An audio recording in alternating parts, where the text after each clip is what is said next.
Hi, Lorraine. Are you there, Lorraine? Yes, I am, Debbie. Hi, Debbie.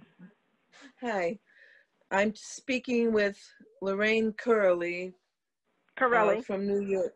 Currelley from New York, and I'm very happy to talk to you today, Lorraine. Lorraine has been named the Bronx, New York Beat Poet Laureate. And she was recommended by several people to the organization. And that's how people are named as laureates. They are recommended by their peers. I don't divulge the names of the peers that are contacting me, but I do make the final decisions, and I'm happy to say I'm happy to have Lorraine become part of the Beat Poet family. So Lorraine, tell us a little bit about yourself. How did you start? Have you always written poetry, or was there a certain age that you started writing? Yes, it started when I was in the fifth grade from class assignments.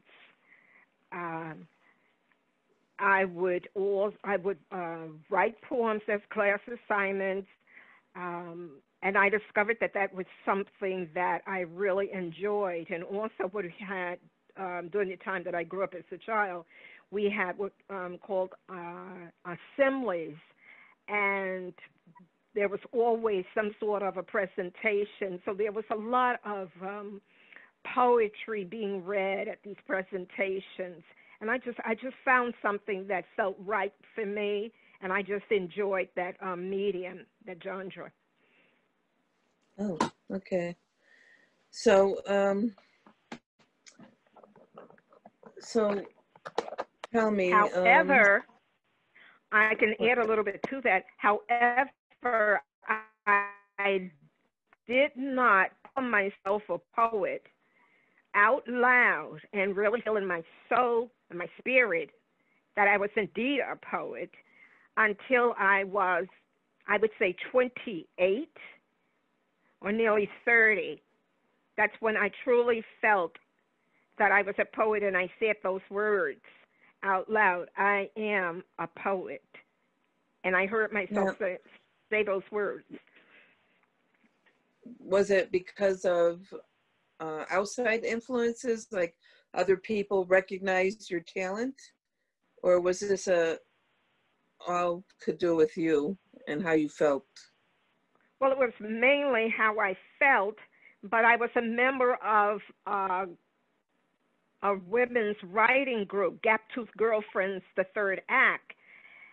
And that's when I really felt that I was writing really quality material, when I felt that, yes, I found my voice, I found my voice and I had something actually to say. And so that's when a light bulb and everything just went on inside. And then, of course, from my performing with this group, a lot of people responded to my work, but everything starts with me. Everything starts with me. Hmm. Yes. Um, okay, so do you want to read something for us Well, yes, I chose a today? few things, and I wanted to ask you. I know that I recorded a poem entitled Blues, and I wanted to know. I have like three short poems. Do you want me to read would you like for me to read the blues poem, or would you like for me to read things other than the blues poem? The blues poem will be live. That will be Okay. played live. Okay, So, so I will. I have a number of other things. I have a couple of other things, and I will just go directly into those things. And before I do that, I would like to say thank you, Deborah Tucson Kilday, and the National Bee Foundation for the honor that you have bestowed upon me. I am most appreciative. Thank you, but I'm really honored to have all of you, because without all of you, there is no organization. You make the organization what it is. So I actually thank all of you. Thank you for joining me and supporting me, trying to keep the beat alive, I guess. Okay. Well, I have a COVID poem, but I'm going to get into something a little more rough first. Okay, it's a short poem.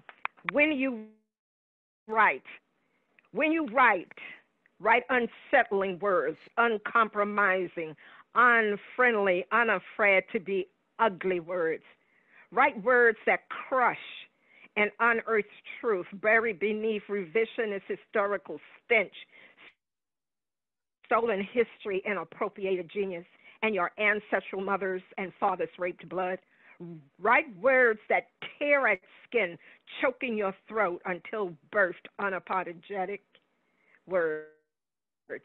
Dismantling privilege, entitlement, and supremacy. Do not silence nor sell your ancient tongue. You were bought and paid for long ago. Do not bargain with ancient sacrifice, for when you die, our ancestors will not grant you peace.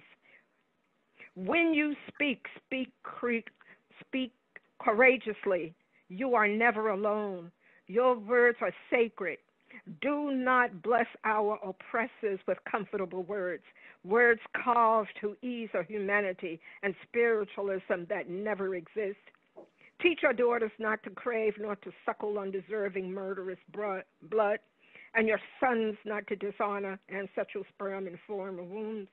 When you write, suck them hard with our trauma, anxiety, fears, depression, strategies for daily survival, and centuries of terror.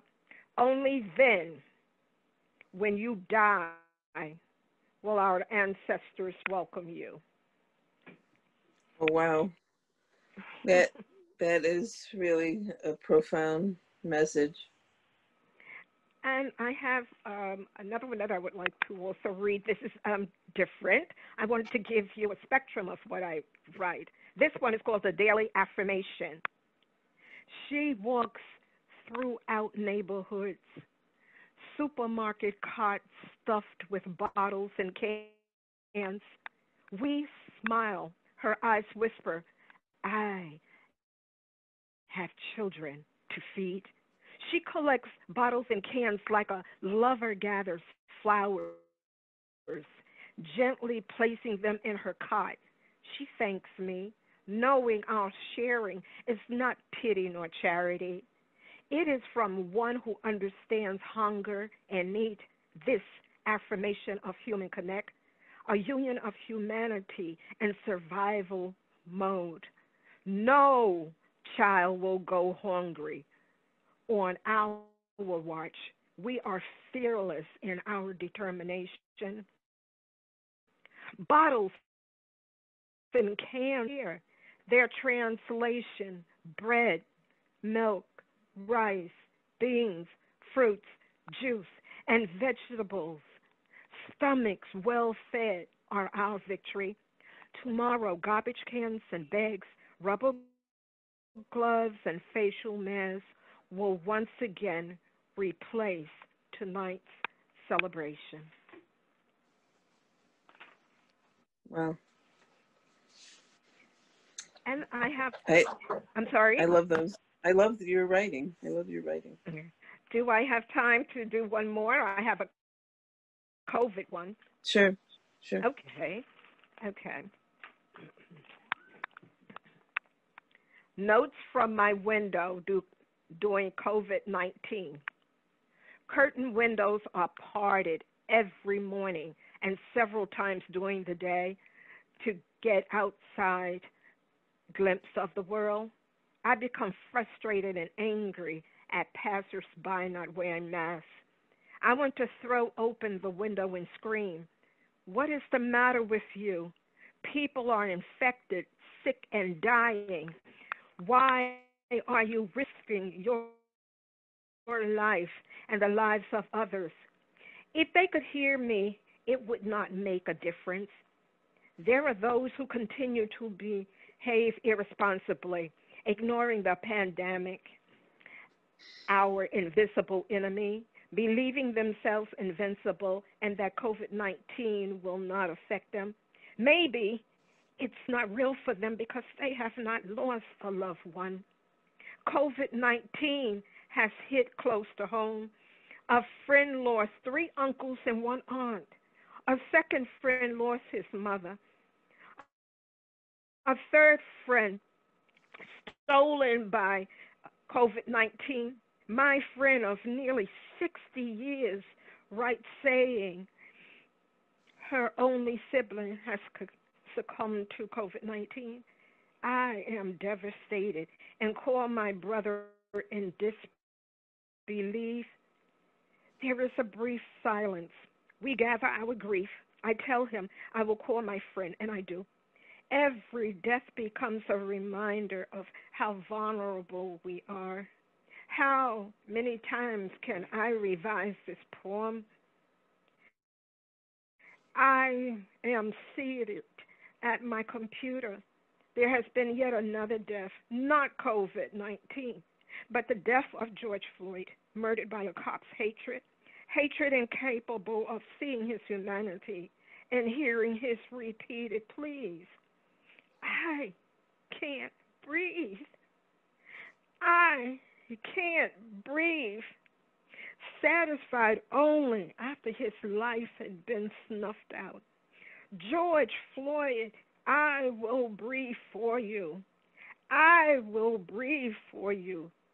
In my grief, I tell myself if I can smile and laugh, life and hope are willing themselves to survive. I smile convinced. Conversations with family and friends are treated as though they are our last. Threads of fear, anxiety, and efforts to appear brave stitched into our words. We are aware of these and keep silent in secret agreement. I assure myself and everyone inquiring I am self-isolating, following safety guidelines, and leaving home only for the essentials. I engage in silent protest, crossing to the opposite end of the street when those walking towards me are not wearing masks. No longer do I ride this way and will only ride the bus if occupied by a few passengers. I tell them social distancing becomes tricky when riding the bus. It requires exiting quickly if it starts to fill and there are no longer empty seats separating us. Sweeping, dusting, and washing everything multiple times, a daily ritual. We cannot take chances. So I will scrub my hands raw from washing them multiple times a day. Bleach, Lysol, paper towels, and hand sanitizer, survival tools. I am horrified when someone tells me they are expecting guests. When voicing my concern, I am met with justifications, none of which make sense, nor include safety guidelines, face masks, and gloves. Conversations end with, stay safe. No one is welcome in my home. I do not want to die. My momentary anger, in my momentary anger, I curse them, declare secretly, I will not mourn you. I will not mourn you. Oh, wow. Thank you. Thank you. Thank you, Lorraine. Thank you. So, you're going to be watching the festival through the weekend? I will definitely be watching the festival. You think even, okay, if you will be playing it in different spaces, unless I read incorrectly, you will be playing on YouTube. It'll be playing on Facebook. Broadcast on Facebook Live. Yes. Facebook Live. I can do that. Yes. We will also have it on the webpage, Lorraine. Great reading, by the way. Yes, everything. Yeah, The webpage, Facebook Live, and also I thought I saw some information stating that you were also going to be posting videos to YouTube. But I will definitely go to Facebook Live and watch. Of course I want to watch.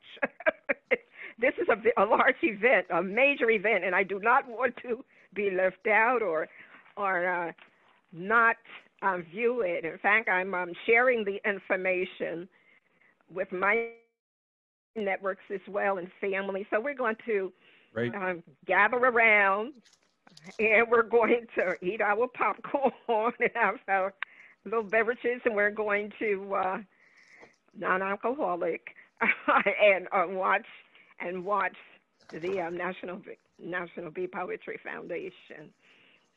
Thank you. It's going to be very exciting. I'm so excited. Thank you, Lorraine. I'm excited too. A lot more people are able to contribute this year to the festival. Wonderful, wonderful. That's the only thing we can thank COVID for, I guess, is that we have to do everything remotely now.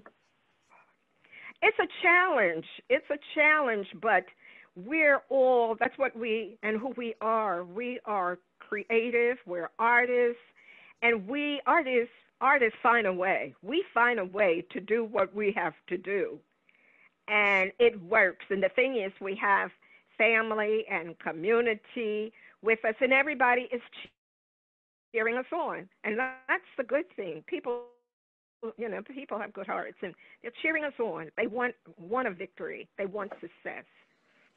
Well, I want to thank you again, and we'll be seeing you soon, Lorraine. Thank you very much. And seeing you. Thank you for this opportunity, and again, thank you for my award. I am most appreciative. Thank you. Thank you.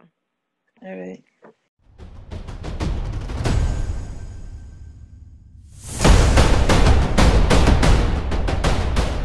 So we have here, I'm welcoming Virginia Shreve. She's the new Connecticut Beat Poet Laureate. Thank you so much.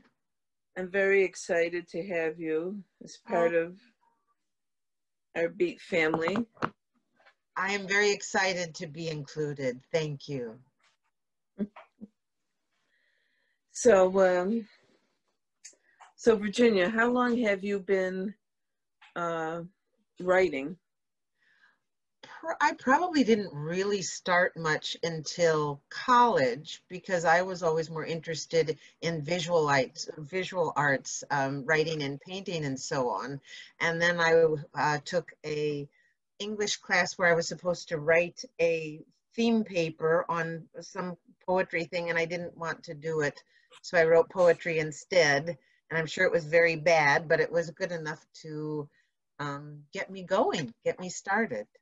And then off and on, I've done more and less depending on things in my life. Mm-hmm. So, so let's see. So are you excited about the festival this weekend? Very much it's a different type of festival, but well, it is. But the one good thing about it is that more people can join us from all over the place, all over the world. Yeah, that's amazing and a little hard to wrap one's mind around in a way. I mean, I do miss like last year and the other years when everybody's been able to get together, and it's always so exciting to meet other people, and especially ones whose poetry you haven't read, and there's a kind of energy that it's just very special.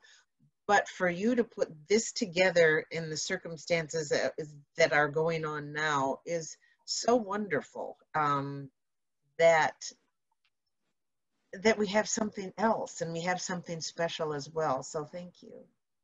Oh, you're welcome. So, Virginia, do you have anything you want to read for us today?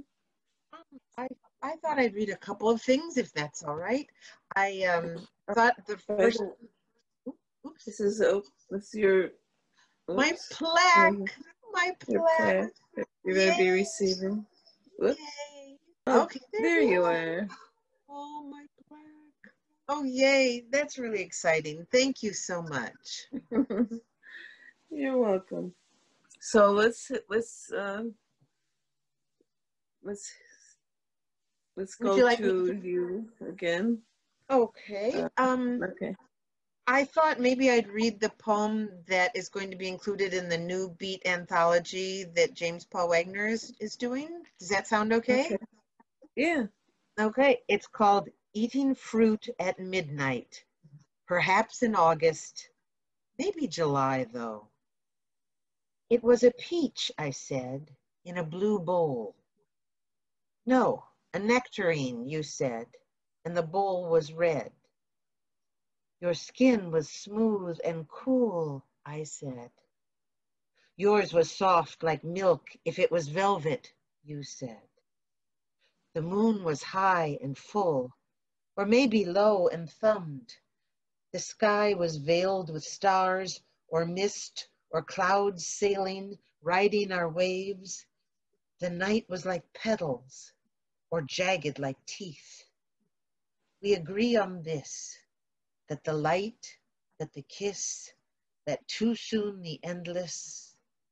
But if we can't agree on peach, nectarine, sweet, tart, which juice running down our chins, how will we keep it? Time for another? Yeah. Do you want another That's fruit nice. one? I've got another fruit poem. Okay. This is called The Season of Sweet. This is the season of sweet. Strawberries, raspberries, blueberries, blackberries, cherries, the seduction of peaches, engulfing mouth, tongue, fingers, chin, with sticky lasciviousness to turn anyone into unrepentant sybarite, grapes, plums, nectarines, and oh, the drunkenness of tomatoes. The red blush and stagger, let me bathe in such sweetness of how the sun loves us. Pretend it will never end, and that those first traitorous crimson, yellow, orange showgirls of maple leaves signify nothing more than gaudy self-importance. That was the season of sweet. I say goodbye to those last berries, peaches, lingering nectarines. Things that were sweet once are not sweet now. I say goodbye to you. And I hear dogs coming in. Dogs and husband coming in. That was very good. So we'll see you live, more live on Saturday. Okay. And I won't have to sit at a desk. I can move, right? Yeah. Okay.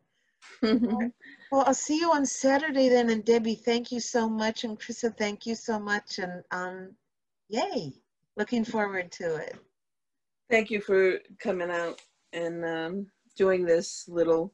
It makes it a little more personal, before Saturday to see us talking like this, because we are in a pandemic and we can't, a lot of us can't, be together, so. Oh, I know. And, this way live, you get dogs coming in the room, and who knows what's happening. So it's real life. Thank you so much, Debbie. I will see you on Saturday. Okay, thanks. Goodbye. Bye. I've got to figure out how to get out of here.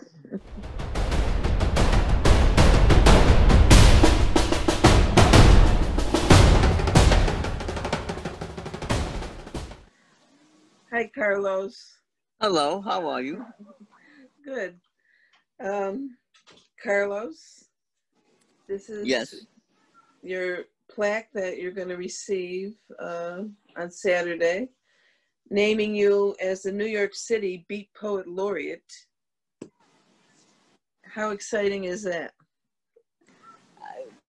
I think it's very exciting. I feel honored to be part of the, as a poet laureate of New York City, and to share works and also talk about other people who will be poets, you know, before me in some way or another. Yeah. So Carlos, tell me a bit about yourself. How did you first get interested in poetry and writing? Were you always a writer, or? It was a combination of both. I started singing doo-wop, and then I started writing at the same time, because words are songs. Yes. I think that went hand in hand, and I've been writing for years, since I was young. You could say when I was 15 years old. That's when I tell you when I started writing. So I think that it goes hand in hand. I kept on writing during these years of life, and traveling, going to school, looking at different things in life, studying. I heard that you met some of the original beat poets. Is that correct? Yes, I did. What was your? I was very impressed. I met Allen Ginsberg. I met Chet Jones. I met Leroy Jones, a.k.a. Mary Barone. Yeah. I met many other ones, that I seen that were there. Even somebody that I know is a close friend that he wrote something on Jimi Hendrix, David Henderson, beat poet. They were in the Lower East Side at that time, and I saw, what's his name again? Barrows, I saw there. So I could tell you, writing is something that you write out of your heart and soul, and I think that this has been with me, and different experiences and different learning experiences that I've learned that I shared in my work, I think that's what I could say. Very impressed by your writing. I just want you to know. Thank you. Every time that I've heard you, and I think we need more people like you, because I love the messages that you try to bring about the environment, about love, how more love is needed, or how we should care for each other more. And in today's world, we need that desperately. I agree with you 100% that we are human beings, and we're here, whatever level or whatever time we have calculated for ourselves, and we have to be one in some ways or another. We have to share and be with each other instead of the corrupted inner self that has us scared or whatever. And I think we have to enjoy ourselves, because we are human beings where no one is perfect. This is, and we have to honor the earth. We have to honor the earth. We have to honor Mother Earth, because we come from that. Without this sunshine, without these trees that surround me, I couldn't function in some way. I couldn't even write, to tell you the truth. I do write when I usually go by the water or the park that surrounds me. I think we also have to talk about the different things that occurred, I believe in people, I believe in people more than anything else. And even I remember in an OB in Central Park that I was there. They had so many groups there.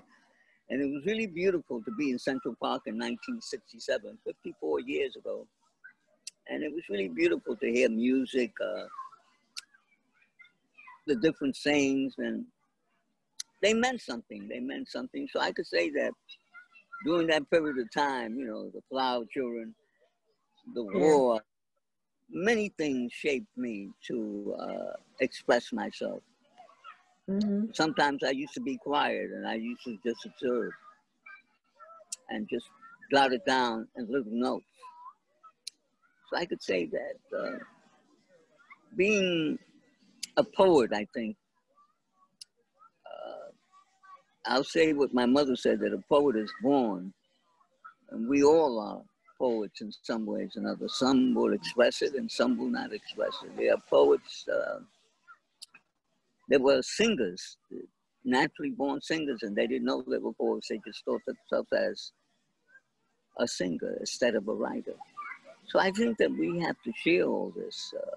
We have to enjoy ourselves. We have to rejoice and come in a circle to join us, that we're human instead of this inner corruption.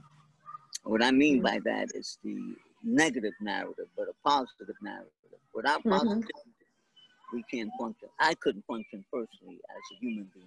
That's what I could say. So do you have anything with you today to read?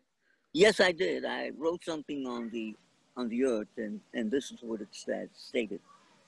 The first path that leads down to the water, it is joy. It bears its name of weekday, for it heals from the daily life of the big city that surrounds us. Let us look at the sunshine to write a few verses. Besides the tall trees that are above us, as we sit at Morningside Park, enjoy and relax with these beautiful trees that breathe the air that gives us life. Beautiful. Thank Beautiful you. sentiment.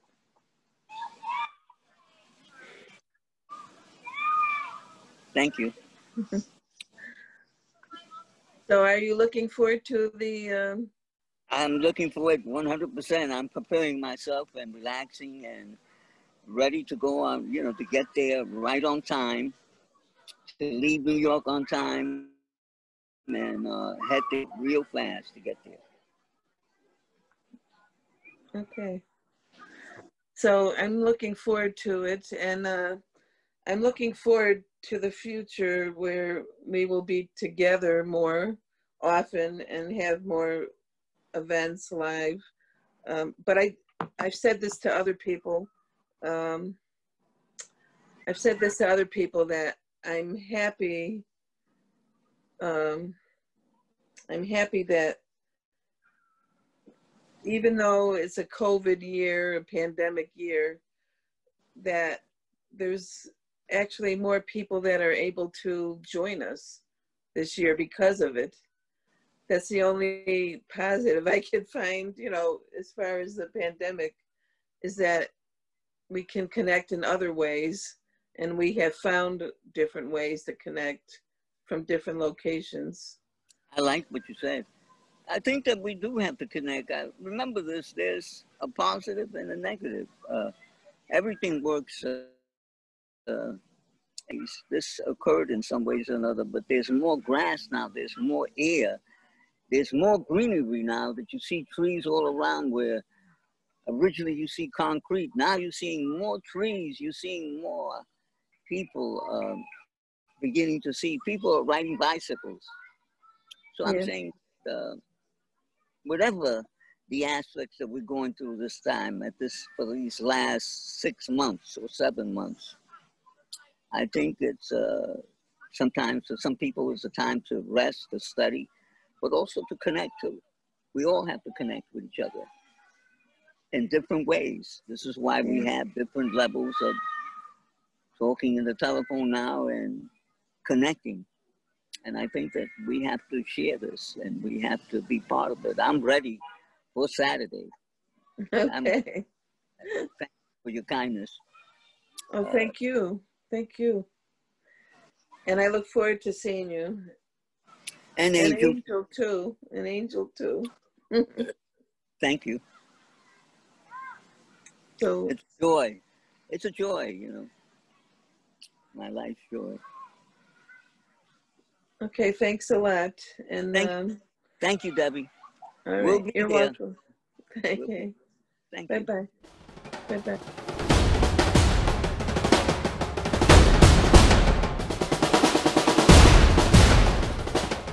Hi, Thom. This Hi. is Thom Woodruff from Texas. What part of Texas are you from? Austin, the place that can read, Austin. write, and chew gum Okay. at the same time. And you, Thom, are becoming the Texas Beat Poet Laureate, and you're going to be receiving this this plaque pretty soon. Thank you. And you were recommended by a lot of people to become a Beat Poet Laureate because of your hard work. I mean, you do so much. I didn't really know of you until letters came to me telling me about you. Sorry. And but I mean, now that I found out about you, because I do investigate, you know, after I get recommendations, I do some investigating of my own. And you do have a lot of accomplishments, Thom. I mean, you should be proud of all the stuff that you do. I'm happy. So, have you always been a poet or writer, or when did you start? I started actually chanting at an aquarium festival. This is your life, get up and dance, don't waste your time, get up and dance. And musicians came in behind and they played improvised while I improvised and people danced to it. So I'm not really a writer. Oh, she's gone. Oh yeah, now I see. I'm not really a writer per se, more a yabba yabba, a dialectician, a hurdy-gurdy man, improviser with musicians who improvise. And that's what I love doing. I've worked with a lot of musicians who are themselves able to capture the butterfly moment and put new wings on it and send it out into the unknown. Oh, that's so interesting. In fact, I saw one of, on your upcoming video on Saturday, I saw one of the musicians from France. Can I think of his name? He was playing the guitar for you. Yeah, did he? I can't think of his name now, but I met him at Paul Richmond's festival last year. And I guess you all have met. Roger West. Yes, Roger West. Yeah, we improvised on the main street of Austin on South Congress outside the motel, and we hassled pedestrians with poetry and music, and they didn't understand it beautifully. It was sort of like a conundrum of consciousness. You know, you share the air and they walk on slowly or fast depending upon their reception. That's so interesting. So did this just come to you that you should do this, or? No, it's sort of like, I tried being normal, it doesn't work. It's like cages, it's like squares and rectangles. I find circles, ellipses, spirals work for me. Unknown works for me, improvising works for me. Music, art, misunderstanding or wanting to understand works, but trying to be certain doesn't. So I just, in each moment, this is it. That's good. That's good. I like that. Okay. So do you have anything to read today? Do I ever? Are you ready? I'm ready. I'm ready. Okay. Stanislavski versus Aristotle, desire versus telos, conflict versus meditation, movement versus still point. Human desire to escape implies a mythical journey, hence your change, metamorphosis, chrysalis to butterfly, snake skin evolving, past future lives, zeitgeist. Taylor Swift or Key and Peele, tragic comedy or folk traditions, Chanticleer roosters banned, chickens beheaded Saudi Arabia, Sylvia Plath loved daddy dictators, president traitor, say the words that will set you free, chains on your tongue, see, slavery evolved into self-censorship, oil ships sink in the corporate crimes, maize or limerence, the only way out of this world is to stay alive. Because there's astrology without stars, magicians without cards, car dealers without cars, on the day when no plane flies, cars garage, service stations defunct, age of water over oil and gas, dry throat, cracked ground, frack, slurry through your city tap, wells tainted, oily smells, refinery fires, heat index 125, crack of crack shots, mosquitoes. You can dry bananas in Houston, DDT and DEET, slap mosquito face, supply chain deficit, no earth is virgin, no water unrecycled, fires universal. I can't breathe. So we walk out to reclaim heated streets, masked, socially distant, yet clubs, baton, pepper spray become beanbag rounds and 7 shots. This happens every day. Even our dreams are elections. We wake in another time, go back to sleep. We cannot go back to sleep. When organic is not available, we eat what is. When democracy is not at hand, we make do. Each moment intersects like the blues. Do we compromise to survive or be the perfect victim martyr? I have become addicted to breathing. I like life in all its limits. So if we cannot meet in person, call me a Zoom, fix me a Skype, plug me into Cisco WebEx, and I will settle for the virtual, knowing that I know you from the real world, even when the real world is dying to be separated, one, from sports and rock clubs and demonstrations. Everywhere we used to gather is now shut. Freedom now is doing what we can and must. In Beirut, there's Phoenician optimism. If in the broken wreckage of our homeless hopes, a choir of citizens can sing in spring, bring life again into everything.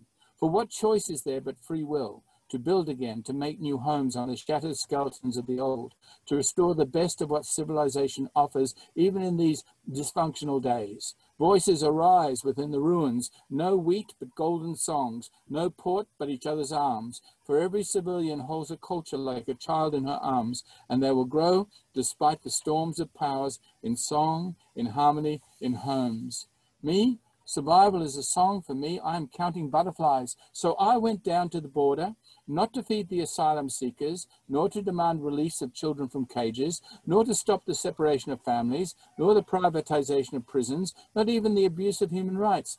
More to see those magnificent monarchs flipping across the border with milkweed brilliance, their short lives a flight of beauty, alighting only to pollinate and perish, both nature and human nature one in this. If beauty is a song, we need to learn the words again and sing their chorus, save all butterflies, because the world is still waiting for us to discover and uncover its true presence around and within us.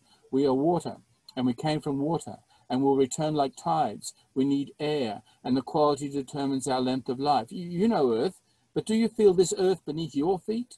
And fire burns as well as heals and heats. Ambivalence is all. There may be no forests anymore to explore. Amazon burns. Amazon.com uses your packaging. Virtual worlds undertake us. You cannot live in this virtual world. The trees and wind and sea still call you. You will not hear them.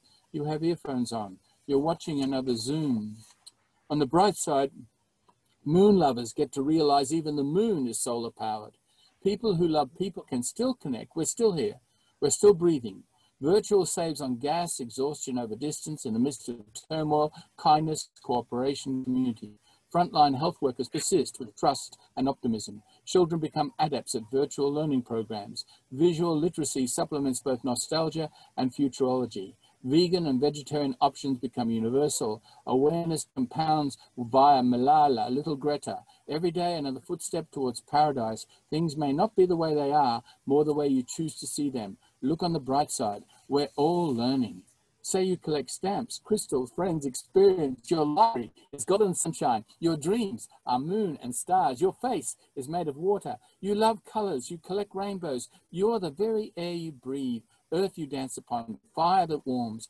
All these elements are yours, so you release them. Deplete your stockpiles of happiness so, like spring or well or river, they might rise again when high tides surf your emotional tsunami, refilled and ready to embrace a wilder world, so that you may sing in the streets of the future while dancing down avenues of laughter and goodwill, stockpiling all happiness.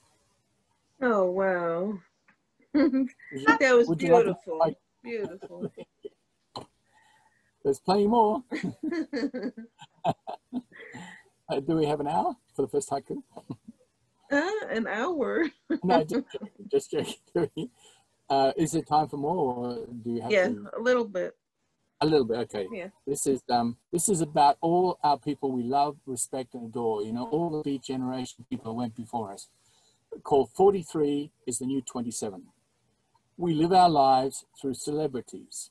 Chadwick Boseman broke Twitter post-colon cancer demise. No one knew that Jackie Robinson, James Brown, Thurgood Marshall could die, and sequels are now unfulfilled destinies. Our legends died at 27. Janice, Jimmy, Jim, Brian, Kurt, Amy. Yet Heath Ledger died at 28. Robin Williams, 63. Prince, 57. David Bowie, 69. Morgan, 46. And Chadwick Boseman, 43. Shall we send flowers? No. Grief is now expressed digitally, virtually. Teardrop tattoos, memes, and gifs. If ever we were to meet our heroes and heroines close up, they may look remarkably just like us, but we are alive, reading distant celebrity gossip. May we honor our ancestors best by absorbing their best virtues and editing the rest. Beautiful, Pam. All of these people. You're so inspiring, seriously. You're so inspiring. It's so sweet. She's still there. It's really good. I got more, but do we have time? Sure, go ahead. Okay, it's good.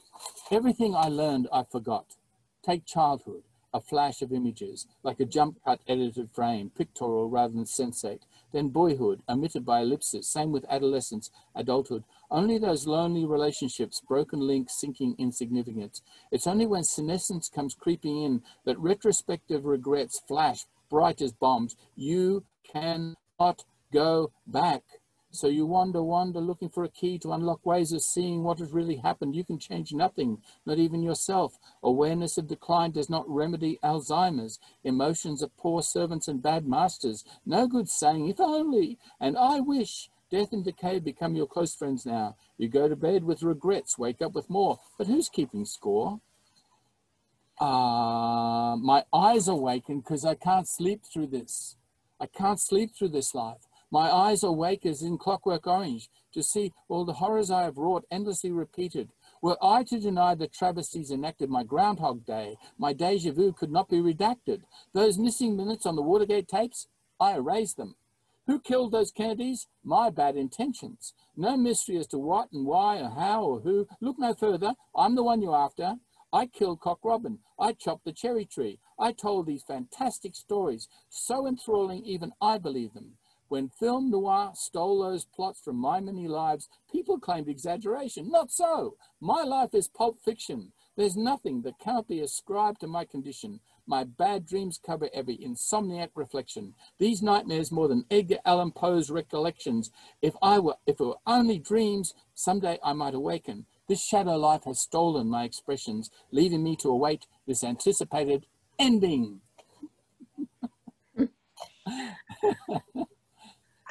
So I can't wait until we meet in person. Delightful. Thanks for making it happen, Debbie. Thank you so much. It's a wonderful thing. So we'll be seeing you on Saturday, and we'll connect even more as the Delightful. time allows. Yes. Okay. Thank you And so much. thank you so much for today, coming ahead of time, you know, to tell us a little bit about yourself. It makes it more human. It does, doesn't it? Yeah, it does. Ritual is not real, but we are. So I have to let you go. Okay. Sorry to say. Freedom for us. Thank you. My pleasure. Thanks, David.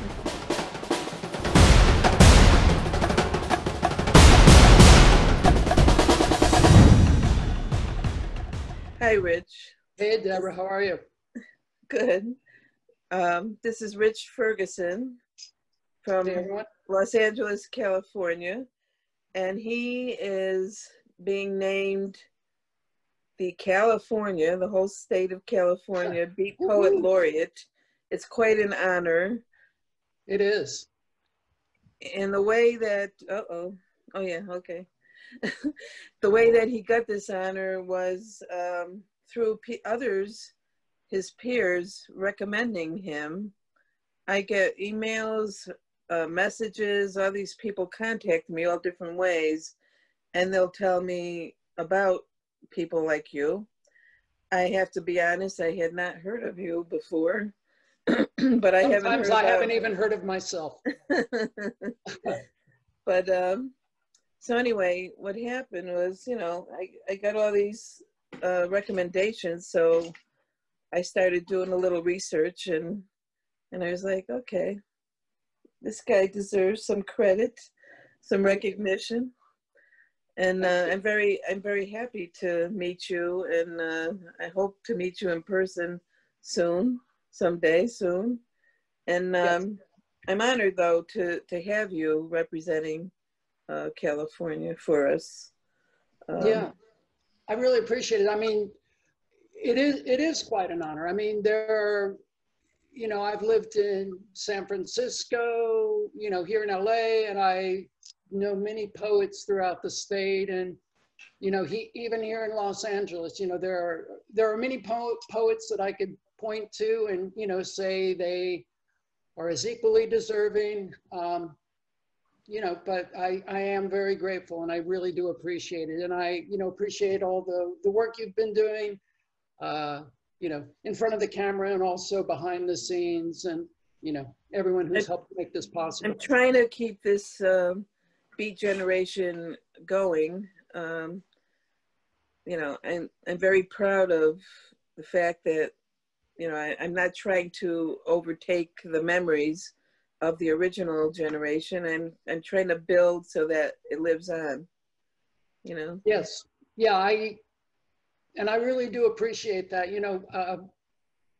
Some of the things that I admire about, those poets, a lot of them had a real musicality to their work, a sense of play at times, social consciousness, political. And, I'm a musician. My first instrument is the drums. So, rhythm is just something that's kind of inherent. And when I read my work, when I write my work, there's always kind of a tendency towards melody, especially when I perform it. So I really do, acknowledge those traits in many of the beats. You could see it when a number of them would perform, Bob Kaufman and others. And so I'm really, I'm very proud to be part of that lineage, in expressing the musicality of the word, any message I can bring, whether it's,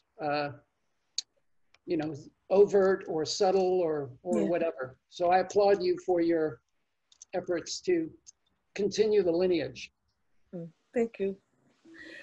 I was fortunate enough to connect with Ann Waldman and David Amram this year, and they've been nothing but wonderful. They're approachable, they're down to earth people, and and they were part of the original happenings. Yeah, it's funny that you should mention Ann Waldman, because one of my favorite poetry collections is her Fast Speaking Woman. And it's really interesting because when I moved to San Francisco, back in the mid to late 80s, Ann Waldman was actually the first, what I would say, spoken word poet. She didn't have papers, and she just tore the place up. She was on fire. And after I saw her, I was like, I want to do that. And from that point on, I worked to memorize my words and put more performance in my words. So when I saw that you were going to be talking to her, I was just like, oh my goodness, be still my heart. I pretty much owe a lot to her. Yeah. So Rich, yeah, do you have something you want to read? Sure. To us? All right, let's go with this. Remember when we shared the same breath and were one? When we shared a language that survived hungry ghosts, or when we swam together in wild waters that could not drown us. Since our fall from grace, we have lost kinship with Eden. We have experienced so many tastes of original sin that its taste has become far, far from original.